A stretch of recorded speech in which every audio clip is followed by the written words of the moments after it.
Anak-anak Yehuda ialah Peres, Hesron, Karmi, Hur, dan Syobal. Reaya anak Syobal memperanakan Yahat, dan Yahat memperanakan Ahumai dan Lahat. Itulah kaum-kaum orang Zora. Inilah anak-anak Etam: Yisrael, Isma, dan Itbas.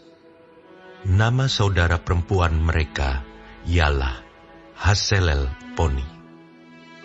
Lalu Pnuel, bapa Gedor, dan Ezer, bapa Husa. Itulah keturunan Hur, anak sulung Efrata, bapa Betlehem. Asyur, bapa Tekoa, mempunyai 2 istri, yakni Hela dan Naara. Naara melahirkan baginya Ahusam, Hefer, Temeni, dan orang Ahastari. Itulah anak-anak Naara. Anak-anak Hela ialah Zeret, Yesohar, dan Etnan. Kos memperanakan Anub, Hasobeba, dan kaum-kaum Aharhel bin Harum. Yabes lebih dimuliakan daripada saudara-saudaranya. Nama Yabes itu diberi ibunya kepadanya, sebab katanya, "Aku telah melahirkan dia dengan kesakitan." Yabes berseru kepada Allah Israel, katanya, "Kiranya Engkau memberkati aku berlimpah-limpah dan memperluas daerahku. Dan kiranya tangan-Mu menyertai aku dan melindungi aku daripada malapetaka, sehingga kesakitan tidak menimpa aku." Dan Allah mengabulkan permintaannya itu. Kelub, saudara Suha, memperanakan Mehir. Dialah ayah Eston. Dan Eston memperanakan Bet-Rafa, Paseah, dan Tehina, bapa Irnahas. Itulah orang-orang Reka. Anak-anak Kenas ialah Otniel dan Seraya. Dan anak-anak Otniel ialah Hatat dan Meonotai. Dan Meonotai memperanakan Ofra. Seraya memperanakan Yoab, bapa lembah tukang-tukang, karena mereka adalah tukang-tukang. Anak-anak Kaleb bin Yefune ialah Iru, Ela, dan Naam. Dan keturunan Ela ialah Kenas.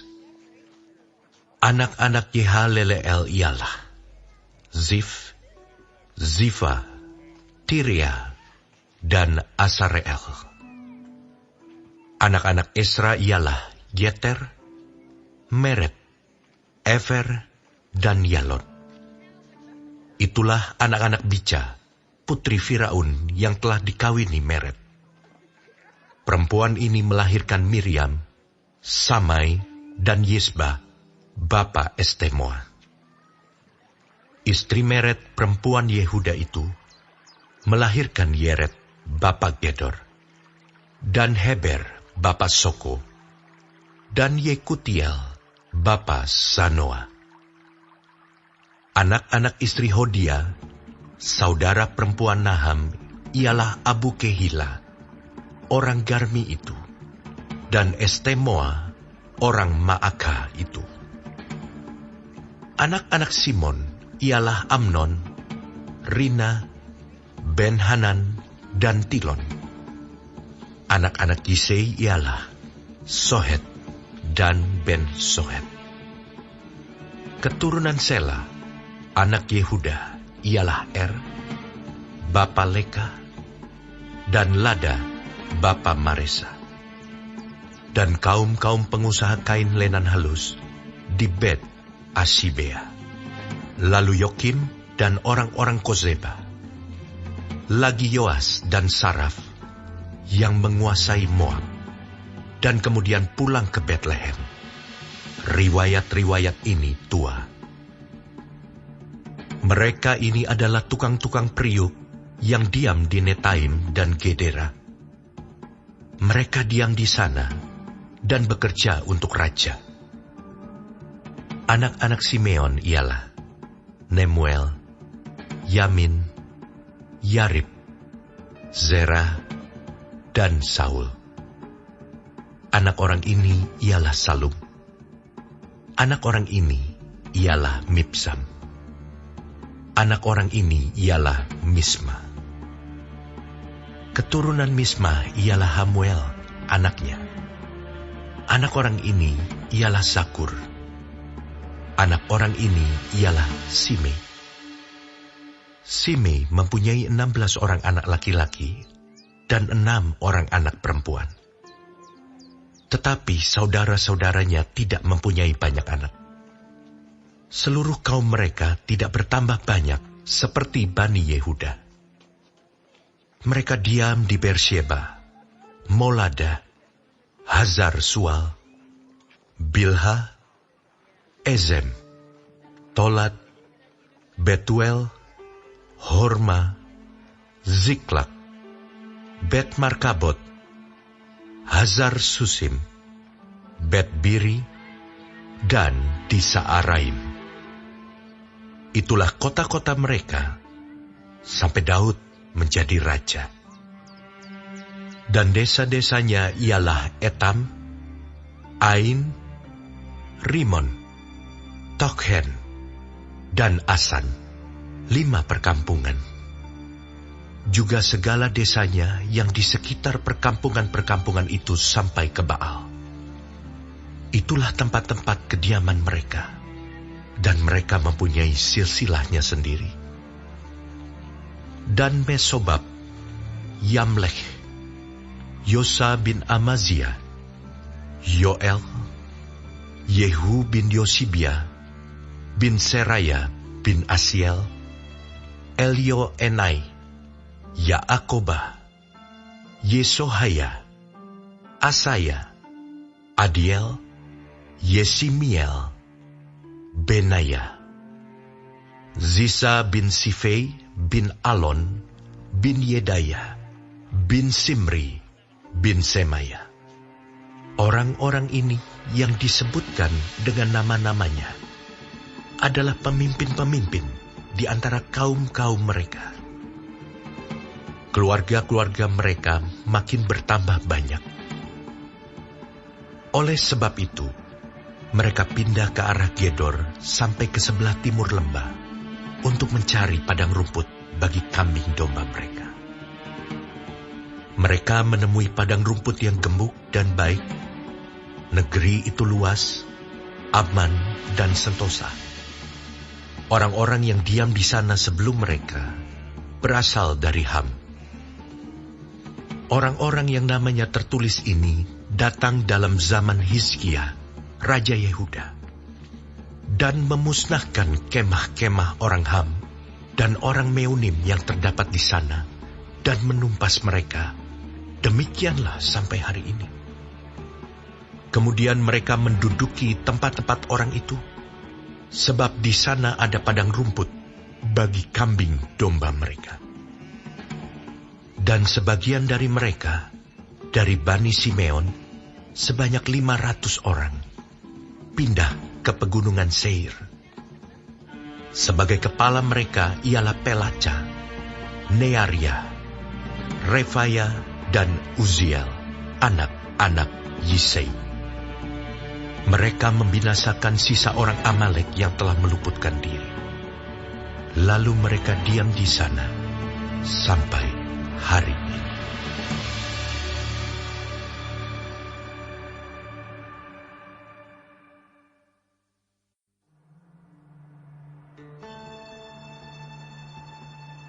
Anak-anak Ruben, anak sulung Israel. Dialah anak sulung. Tetapi karena ia telah melanggar kesucian petiduran ayahnya, maka hak kesulungannya diberikan kepada keturunan dari Yusuf, anak Israel juga. sekalipun tidak tercatat dalam silsilah sebagai anak sulung. Memang Yehudalah yang melebihi saudara-saudaranya. Bahkan seorang dari antaranya menjadi raja, tetapi hak sulung itu ada pada Yusuf. Anak-anak Ruben, anak sulung Israel, ialah Henok, Palu, Hesron, dan Karmi. Keturunan Yoel ialah Semaya, anaknya. Anak orang ini ialah Gog. Anak orang ini ialah Simei. Anak orang ini ialah Mika. Anak orang ini ialah Reaya. Anak orang ini ialah Baal. Anak orang ini ialah Beera, yang diangkut ke dalam pembuangan oleh Tilgat-Pilneser, Raja Asyur. Dialah pemimpin orang Ruben. Saudara-saudaranya menurut kaum-kaumnya, seperti tercatat dalam silsilah menurut keturunan mereka, ialah Yeiel, kepala, lalu Sakaria, dan Bela bin Azaz, bin Sema, bin Yoel. Dialah yang diam di Aroer, dan wilayahnya sampai ke Nebo dan Baal Meon. Dan ke sebelah timur wilayahnya sampai ke pinggir padang gurun yang terbentang mulai dari sungai Efrat. Sebab ternak mereka telah bertambah banyak di tanah Gilead. Di zaman Saul, mereka melakukan perang melawan orang Hagri. Setelah orang-orang ini jatuh ke dalam tangan mereka, maka mereka diam di kemah-kemah orang-orang itu di seluruh sisi timur Gilead. Bani Gad diam berbatasan dengan mereka di tanah Basan sampai Salka. Yoel adalah kepala, dan Safam orang kedua. Juga Yaenai dan Safat diam di Basan. Saudara-saudara mereka menurut puak-puak mereka ialah Mikael, Mesulam, Sheba, Yorai, Yakan, Zia, dan Eber. 7 orang. Itulah anak-anak Abihail bin Huri, bin Yaroa, bin Gilead, bin Mikael, bin Yesisai, bin Yahdo, bin Bus. Ahi bin Abdiel bin Guni ialah salah seorang kepala puak mereka. Mereka diam di Gilead di Basan, dan di segala anak kotanya, dan di segala tanah penggembalaan Saron, sampai ke ujung-ujungnya. Mereka sekalian dicatat dalam silsilah pada zaman Yotam, Raja Yehuda, dan pada zaman Yerobeam, Raja Israel. Dari Bani Ruben, orang Gad, dan setengah suku Manasye, ada 44.760 orang yang sanggup berperang. Orang-orang yang tangkas, yang dapat memanggul perisai dan pedang, dan melentur busur panah, yang terlatih dalam bertempur. Mereka itu melakukan perang melawan orang Hagri, Yetur, Nafis, dan Nodab. Mereka mendapat bantuan melawan orang-orang itu, sehingga orang Hagri itu dengan semua orang yang mengikutinya menyerahkan diri ke dalam tangan mereka, sebab mereka telah berseru kepada Allah dalam pertempuran itu. Maka ia mengabulkan permintaan mereka, sebab mereka percaya kepadanya. Mereka mengangkut ternak orang-orang itu sebagai jarahan. Untanya 50.000 ekor. Kambing domba 250.000 ekor. Dan keledai 2.000 ekor. Juga manusia 100.000 jiwa.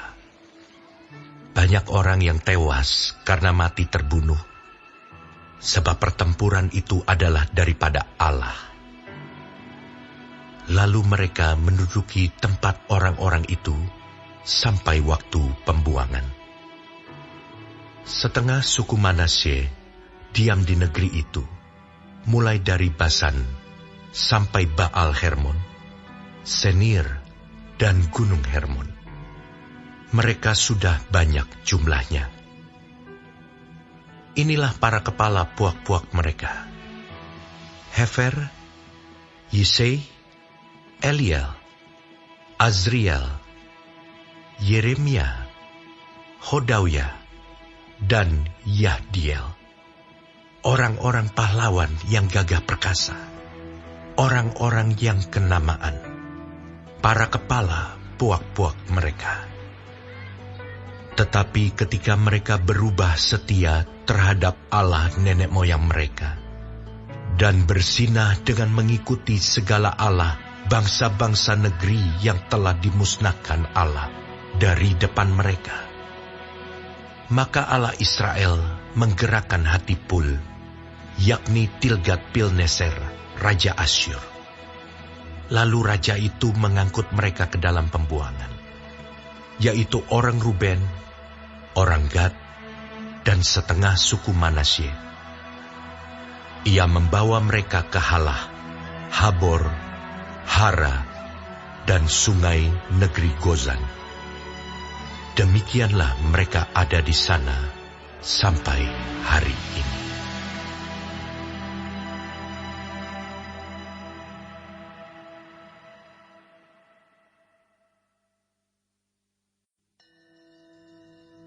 Anak-anak Lewi ialah Gerson, Kehat, dan Merari.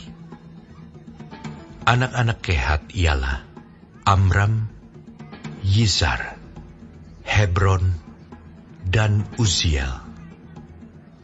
Anak-anak Amram ialah Harun, Musa, dan Miriam.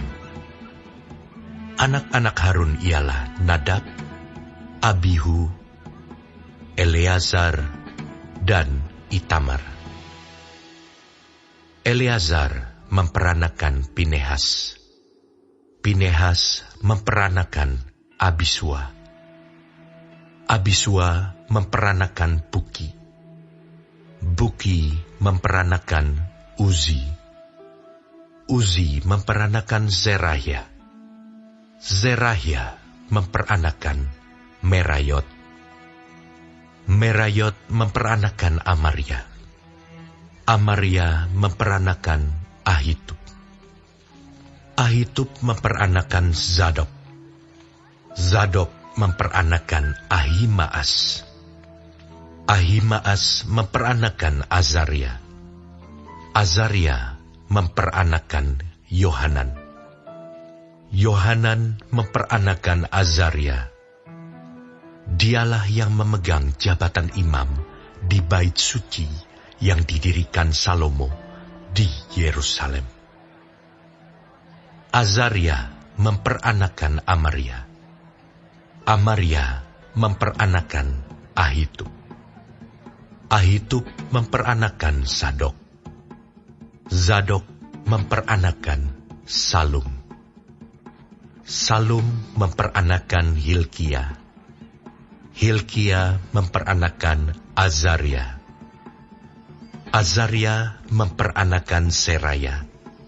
Seraya memperanakan Yozadak. Yozadak turut diangkut ketika Tuhan membiarkan orang Yehuda dan Yerusalem diangkut ke dalam pembuangan oleh Nebukadnezar. Anak-anak Lewi ialah Gerson, Kehat, dan Merari. Inilah nama anak-anak Gerson: Libni dan Simei. Anak-anak Kehat ialah Amram, Yizar, Hebron, dan Uziel. Anak-anak Merari ialah Mahli dan Musi. Inilah kaum-kaum suku Lewi dalam puak-puak mereka. Daripada Gerson ialah Libni, anaknya, dan anak orang ini ialah Yahat, dan anak orang ini ialah Zima. Dan anak orang ini ialah Yoah. Dan anak orang ini ialah Ido. Dan anak orang ini ialah Zerah. Dan anak orang ini ialah Yeatrai. Keturunan Kehat ialah Aminadab, anaknya. Dan anak orang ini ialah Korah. Dan anak orang ini ialah Asir. Dan anak orang ini ialah Elkana. Dan anak orang ini ialah Ebiasaf. Dan anak orang ini ialah Asir. Dan anak orang ini ialah Tahat. Dan anak orang ini ialah Uriel. Dan anak orang ini ialah Uzia.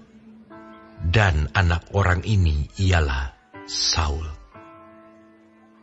Anak-anak Elkana ialah Amasai dan Ahimot. Dan anak orang ini ialah Elkana. Dan anak orang ini ialah Zofai. Dan anak orang ini ialah Nahat. Dan anak orang ini ialah Eliab. Dan anak orang ini ialah Yeroham. Dan anak orang ini ialah Elkana. Anak-anak Samuel ialah Yoel, anak sulung. Dan anak yang kedua ialah Abia. Keturunan Merari ialah Mahli. Dan anak orang ini ialah Libni. Anak orang ini ialah Simei. Dan anak orang ini ialah Uza. Dan anak orang ini ialah Simea. Dan anak orang ini ialah Hagia. Dan anak orang ini ialah Asaya. Inilah orang-orang yang ditugaskan oleh Daud memimpin nyanyian di rumah Tuhan sejak tabut itu mendapat tempat perhentian. Di hadapan kemah suci, yakni kemah pertemuan, mereka melayani sebagai penyanyi sampai Salomo mendirikan rumah Tuhan di Yerusalem. Mereka melakukan tugas jabatannya sesuai dengan peraturannya. Inilah orang-orang yang memegang tugas itu dengan anak-anak mereka. Dari Bani Kehat ialah Heman, penyanyi itu, anak Yoel bin Samuel, bin Elkana, bin Yeroham, bin Eliel, bin Toah, bin Suf, bin Elkana, bin Mahat, bin Amasai, bin Elkana, bin Yoel, bin Azaria, bin Sefanya, bin Tahat, bin Asir, bin Ebiasaf, bin Korah, bin Yizhar, bin Kehat, bin Lewi, bin Israel. Kemudian di sebelah kanannya berdiri Asaf, saudara sesukunya, yaitu Asaf bin Berekia, bin Simea, bin Mikael, bin Baasea, bin Malkia, bin Etai, bin Zerah, bin Adaya, bin Etan, bin Zima, bin Simei, bin Yahat, bin Gerson, bin Lewi. Di sebelah kiri berdiri dari Bani Merari, saudara-saudara sesuku mereka, Etan bin Kisi, bin Abdi, bin Maluk, bin Hasabia, bin Amazia, bin Hilkia, bin Amzi, bin Bani, bin Semer, bin Mahli, bin Musi, bin Merari, bin Lewi. Saudara-saudara sesuku mereka, orang-orang Lewi yang lain, diserahkan melakukan segala pekerjaan di kemah suci, rumah Allah. Tetapi Harun dan anak-anaknya berkenan berkewajiban membakar korban di atas mezbah korban bakaran dan di atas mezbah pembakaran ukupan, dan melakukan segala pekerjaan di tempat Maha Kudus, serta mengadakan pendamaian bagi orang Israel, tepat seperti yang diperintahkan Musa, hamba Allah itu.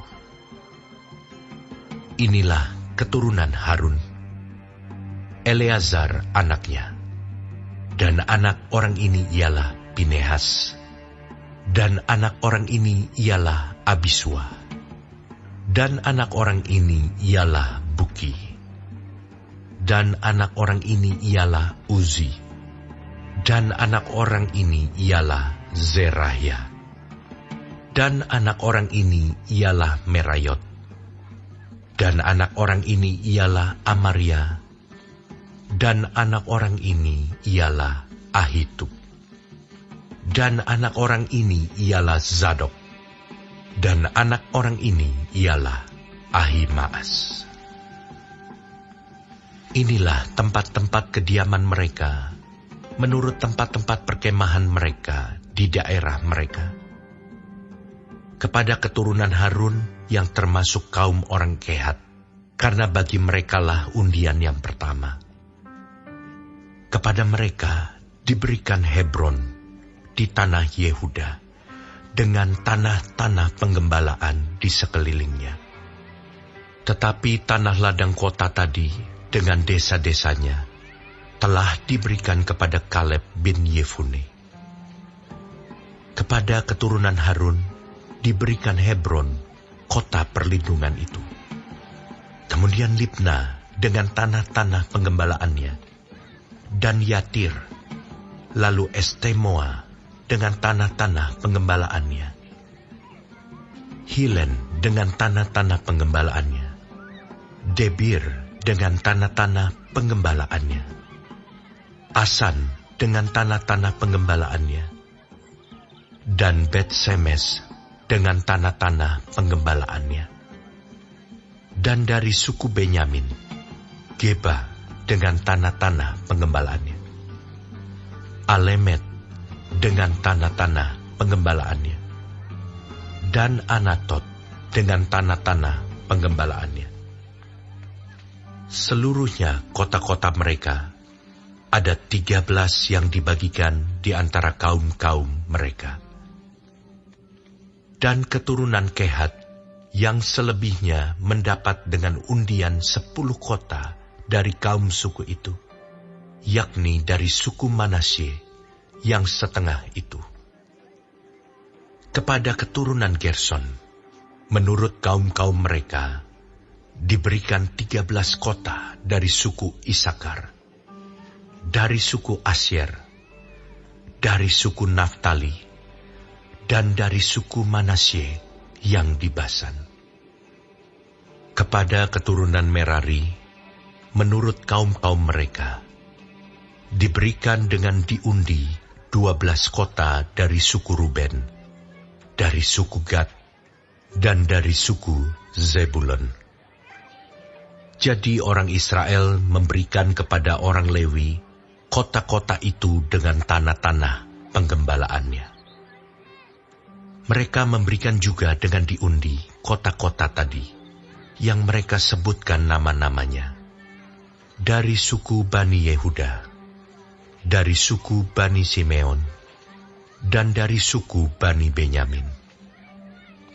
Kaum-kaum yang lain dari keturunan Kehat mendapat kota-kota dari suku Efraim sebagai daerah mereka.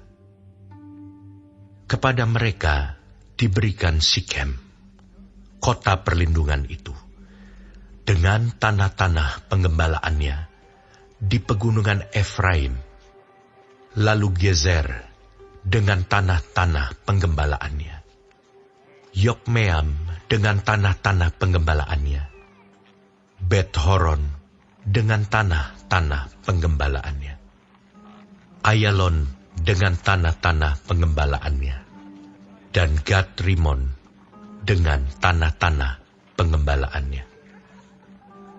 Dan dari suku Manasye yang setengah itu Aner dengan tanah-tanah pengembalaannya, dan Bileam dengan tanah-tanah pengembalaannya. Jadi kota-kota itu diberikan kepada kaum-kaum yang selebihnya dari keturunan Kehat. Keturunan Gerson mendapat dari kaum suku Manasye yang setengah itu Golan yang di Basan dengan tanah-tanah pengembalaannya, lalu Ashitarot dengan tanah-tanah pengembalaannya. Dari suku Isakar, Kedesh dengan tanah-tanah pengembalaannya, Daberat dengan tanah-tanah pengembalaannya, Ramot dengan tanah-tanah pengembalaannya, dan Anem dengan tanah-tanah pengembalaannya. Dari suku Asyer, Masal dengan tanah-tanah pengembalaannya, Abdon dengan tanah-tanah pengembalaannya, Hukok dengan tanah-tanah pengembalaannya, dan Rehob dengan tanah-tanah pengembalaannya. Dari suku Naftali, Kedesh yang di Galilea dengan tanah-tanah pengembalaannya, Hamon dengan tanah-tanah pengembalaannya, dan Kiryataim dengan tanah-tanah pengembalaannya. Keturunan Merari yang selebihnya mendapat dari suku Zebulon, Rimono dengan tanah-tanah pengembalaannya, dan Tabor dengan tanah-tanah pengembalaannya.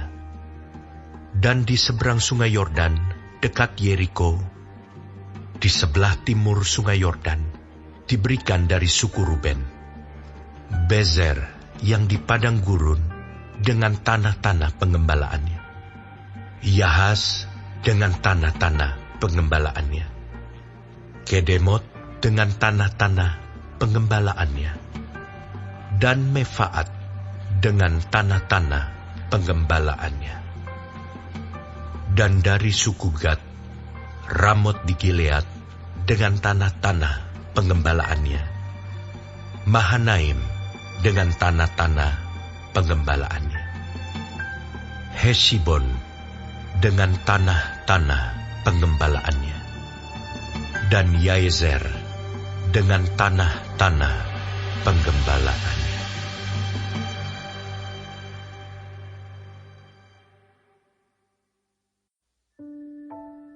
Untuk pemimpin biduan dengan permainan kecapi dari Daud. Dengarkanlah kiranya seruanku ya Allah, perhatikanlah doaku. Dari ujung bumi aku berseru kepadamu,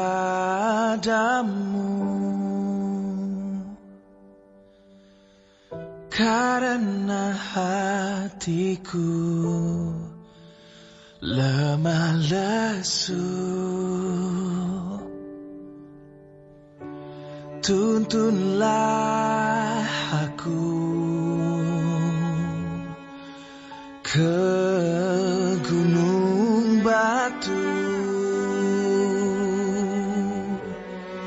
yang terlalu tinggi bagiku.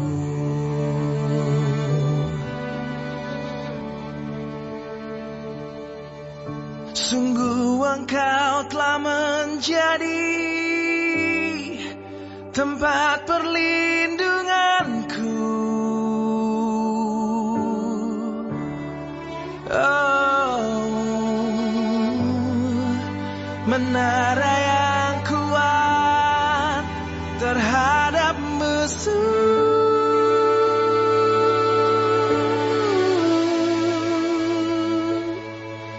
Biarlah aku menumpang di dalam kemahmu untuk selama-lamanya.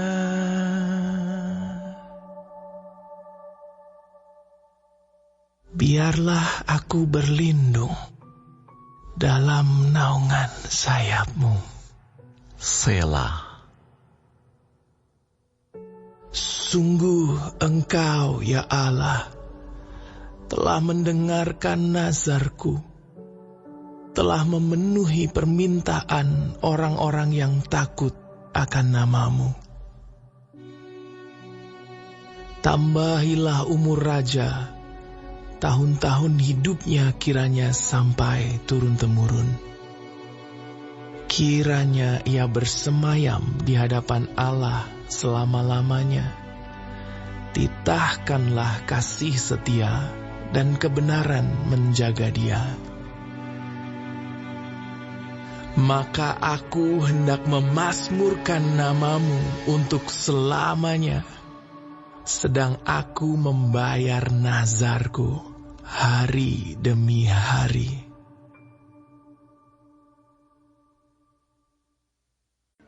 Tangan orang rajin memegang kekuasaan, tetapi kemalasan mengakibatkan kerja paksa. Kekhawatiran dalam hati membungkukkan orang, tetapi perkataan yang baik menggembirakan dia. Orang benar mendapati tempat penggembalaannya, tetapi jalan orang fasik menyesatkan mereka sendiri. Orang malas tidak akan menangkap buruannya, tapi orang rajin akan memperoleh harta yang berharga. Di jalan kebenaran terdapat hidup, tetapi jalan kemurtadan menuju maut.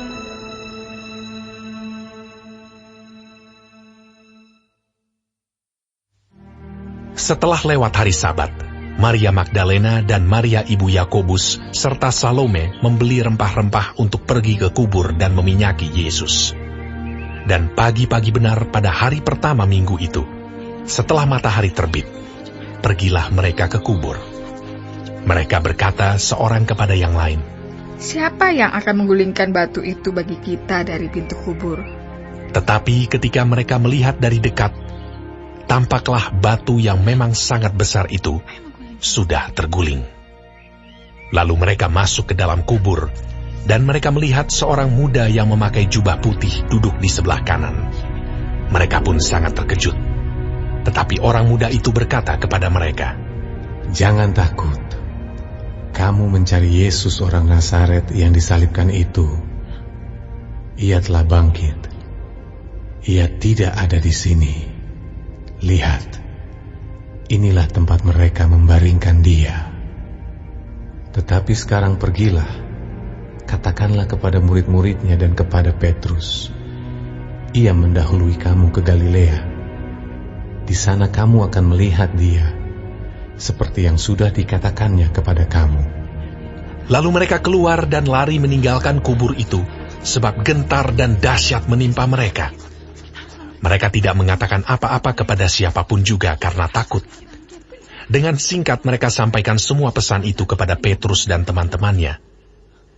Sesudah itu, Yesus sendiri dengan perantaraan murid-muridnya memberitakan dari timur ke barat berita yang kudus dan tak terbinasakan tentang keselamatan yang kekal itu. Setelah Yesus bangkit pagi-pagi pada hari pertama minggu itu, ia mula-mula menampakkan dirinya kepada Maria Magdalena. Daripadanya, Yesus pernah mengusir 7 setan. Lalu perempuan itu pergi memberitahukannya kepada mereka yang selalu mengiringi Yesus dan yang pada waktu itu sedang berkabung dan menangis. Tetapi ketika mereka mendengar bahwa Yesus hidup dan telah dilihat olehnya, mereka tidak percaya. Sesudah itu, ia menampakkan diri dalam rupa yang lain kepada 2 orang dari mereka, ketika keduanya dalam perjalanan keluar kota. Lalu kembalilah mereka dan memberitahukannya kepada teman-teman yang lain. Tetapi kepada mereka pun, teman-teman itu tidak percaya. Akhirnya ia menampakkan diri kepada ke-11 orang itu ketika mereka sedang makan.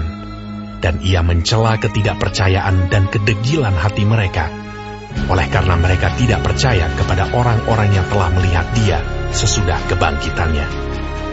Lalu ia berkata kepada mereka, Pergilah ke seluruh dunia, beritakanlah Injil kepada segala makhluk. Siapa yang percaya dan dibaptis akan diselamatkan, tetapi siapa yang tidak percaya akan dihukum. Tanda-tanda ini akan menyertai orang-orang yang percaya. Mereka akan mengusir setan-setan demi namaku. Mereka akan berbicara dalam bahasa-bahasa yang baru bagi mereka. Mereka akan memegang ular, dan sekalipun mereka minum racun maut, mereka tidak akan mendapat celaka. Mereka akan meletakkan tangannya atas orang sakit, dan orang itu akan sembuh. Sesudah Tuhan Yesus berbicara demikian kepada mereka, terangkatlah ia ke sorga, lalu duduk di sebelah kanan Allah. Mereka pun pergilah memberitakan Injil ke segala penjuru, dan Tuhan turut bekerja dan meneguhkan firman itu dengan tanda-tanda yang menyertainya.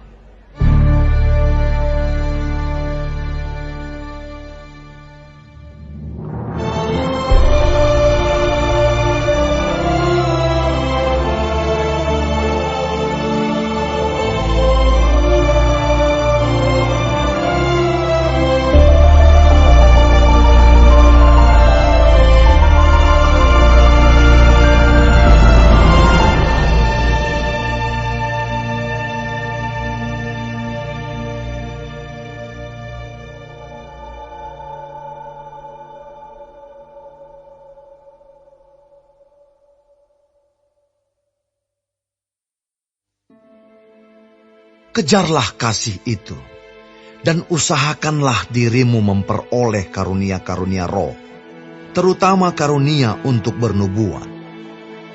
Siapa yang berkata-kata dengan bahasa roh, tidak berkata-kata kepada manusia, tetapi kepada Allah. Sebab tidak ada seorang pun yang mengerti bahasanya. Oleh roh ia mengucapkan hal-hal yang rahasia. Tetapi siapa yang bernubuat, ia berkata-kata kepada manusia. Ia membangun, menasihati, dan menghibur.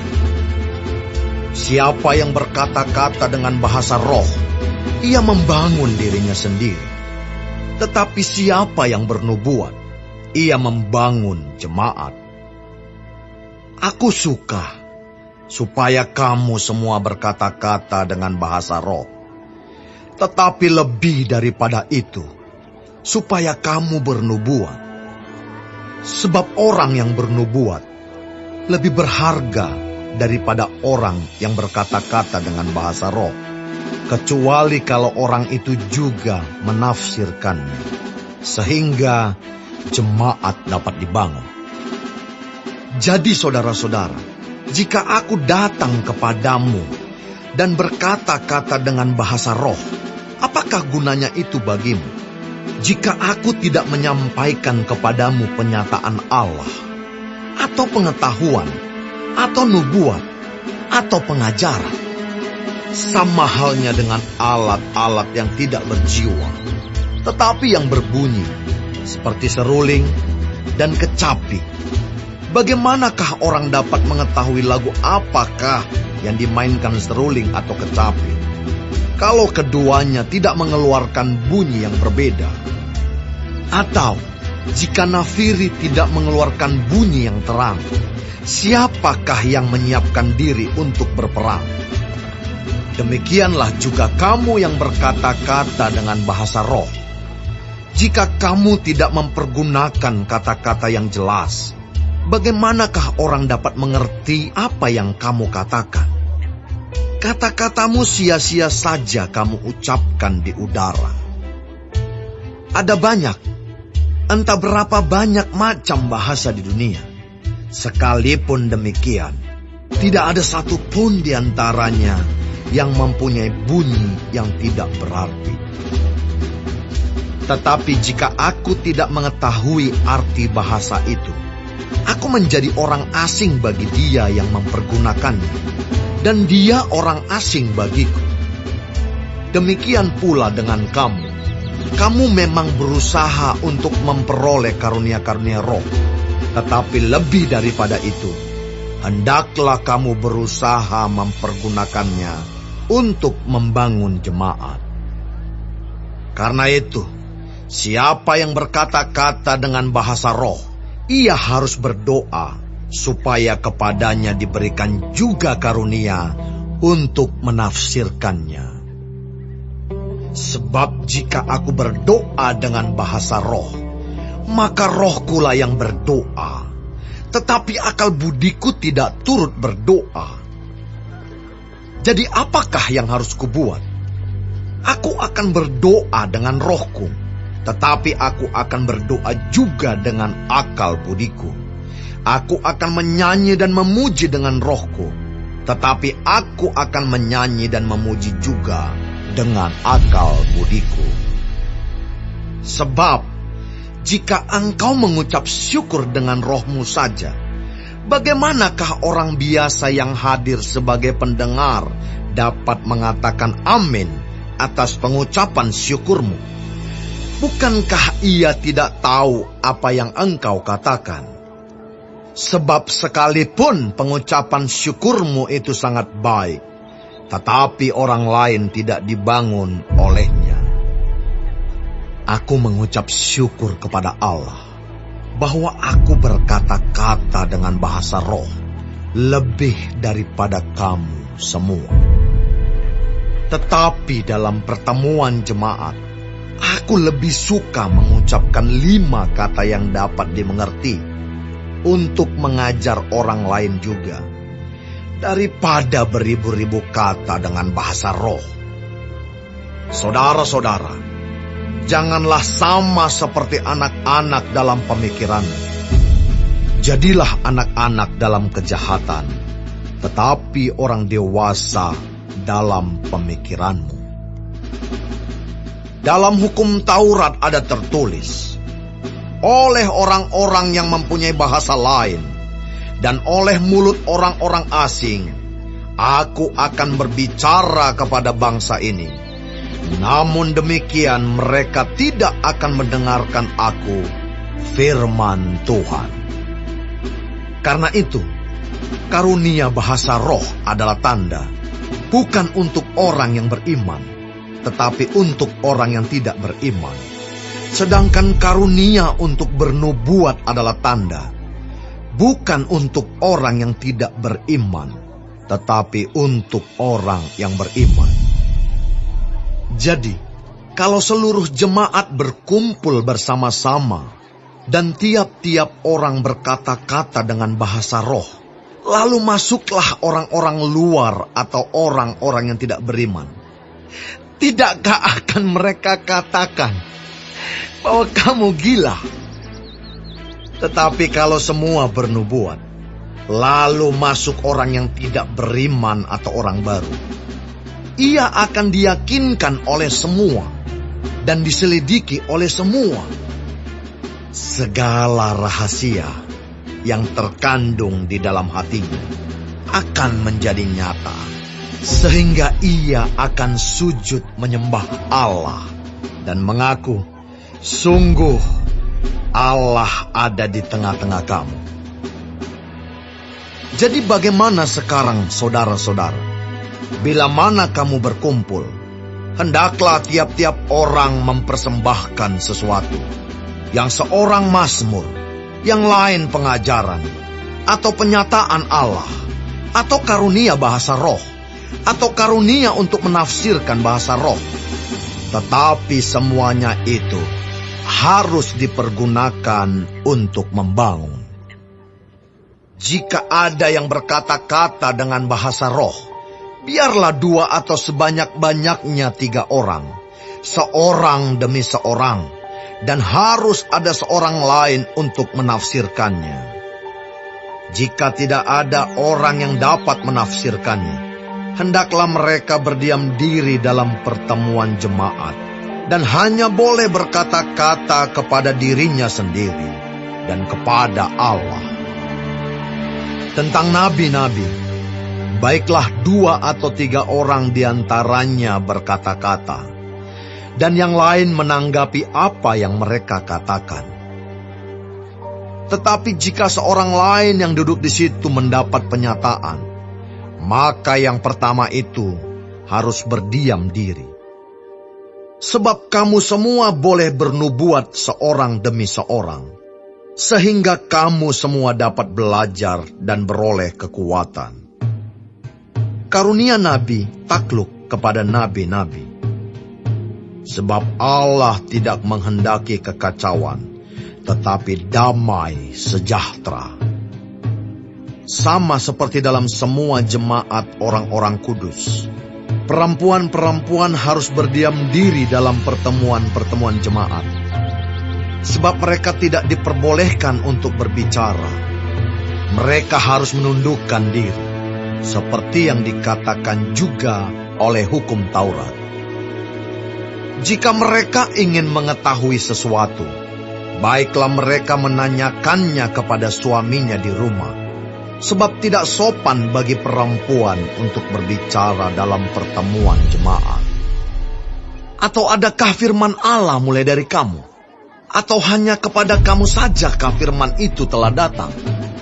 Jika seorang menganggap dirinya nabi atau orang yang mendapat karunia rohani, ia harus sadar bahwa apa yang kukatakan kepadamu adalah perintah Tuhan. Tetapi jika ia tidak mengindahkannya, janganlah kamu mengindahkan dia. Karena itu, saudara-saudaraku, usahakanlah dirimu untuk memperoleh karunia untuk bernubuat, dan janganlah melarang orang yang berkata-kata dengan bahasa roh. Tetapi segala sesuatu harus berlangsung dengan sopan dan telaten.